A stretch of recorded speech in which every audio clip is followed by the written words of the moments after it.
Dat Bislo zondag niet kampioen zou worden, dat zou eigenlijk al niet meer mogelijk zijn. Want Bislo had eigenlijk al lang kampioen moeten zijn. Tegen Obbig bleef het een week eerder echter 0-0. En als de einzigste overgebleven concurrent Limburg donderdag niet had gewonnen, was Bislo al over de streep geweest. En dus was er nog maar één opgave in de kampioenswedstrijd tegen Sint-Joost. En dat is niet verlezen. Sint-Joost is een leegvleger. En zou normaal gesproken niet voor veel problemen mogen zorgen voor Bislo. Toen Jasper van der Boel na ruim 20 minuten vanaf de stip 1-0 had gescoord, viel alle druk bij Bislo dan ook weg. Rustig combineren tikte de ploeg al snel naar een 2-0 voorsprong bij rust. Vanaf dan was het lekker voetballen voor Bezel in die tweede helft. Sint-Joost had de moed echter helemaal opgegeven en Bislo kost er in die tweede helft lustig op losscoren. Na een uur spelen sting de teller op 5 en daar zou het niet bij blijven. Absolute uitblinker in de kampioenswedstrijd werden deze speler, Jasper van der Boel. Hij scoort hier een prachtig doelpunt. Hij brengt de teller op 7-0.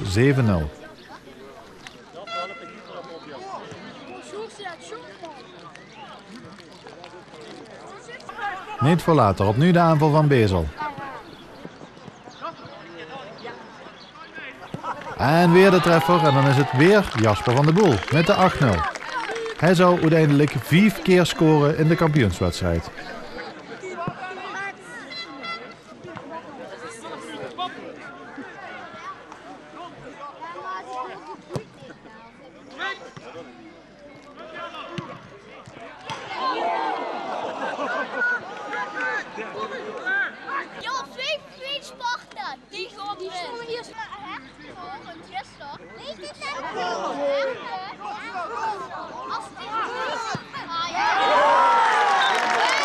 Het slotakkoord van Stan Poels brengt de stand op 9-0 en daar blijft het dan bij. Bislo is kampioen van de 6e klasse B en zij zijn voor volgend jaar terug in de 5e klasse.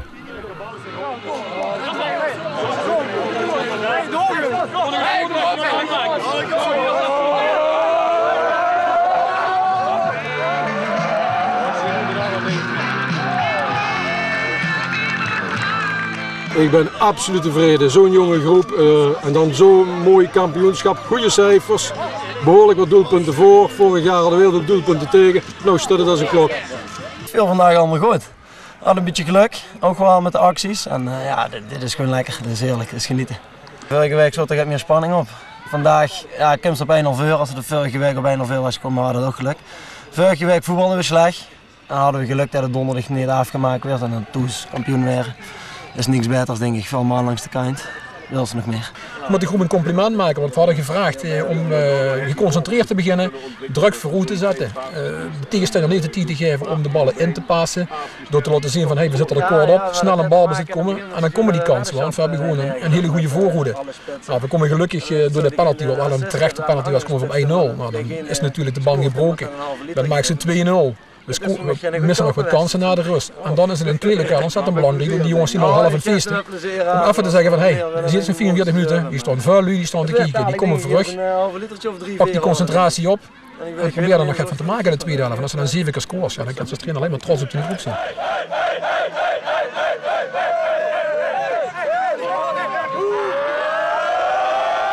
En nu heb ik begrepen dat zo eigenlijk dit in de laatste wedstrijd is, want er ging 14 dagen op vakantie, dus hebben ze het goed getimed. Ja, toen ik het boekte, toen zei ik nog tegen de vriend van mij, zeg ik van, ja, dat werd lastig, dat werd kritisch. Maar ik zei tegen de trainer, ik zorg gewoon dat we van tevoren kampioen zien en dat we met het hele team, ja, we hebben binnen niks verloren. En dus dan best ook duidelijk de beste. En ik ben wel blij dat het nu klaar is, joh. Dan mis ik tenminste niks van het feest. Jasper heeft ontzettend veel kwaliteiten. Hij had ook wedstrijden gehad dat veel dachten van ja, Jasper, hier had ze ook moeten scoren en kunnen scoren. Dus dat is geen nonchalance wel af en toe in erin loopt, maar dat is gewoon ja, dat is een fantastische voetballer. Als er juist de loopacties die eruit, wie er de ballen erin schuurt, wie er zich free speelt, dat is gewoon heel slim. Zoals ze bij ons in de vriendengroep zeggen, het gouden gerstenat nuttigen en dan zien we dan wel wat eindig.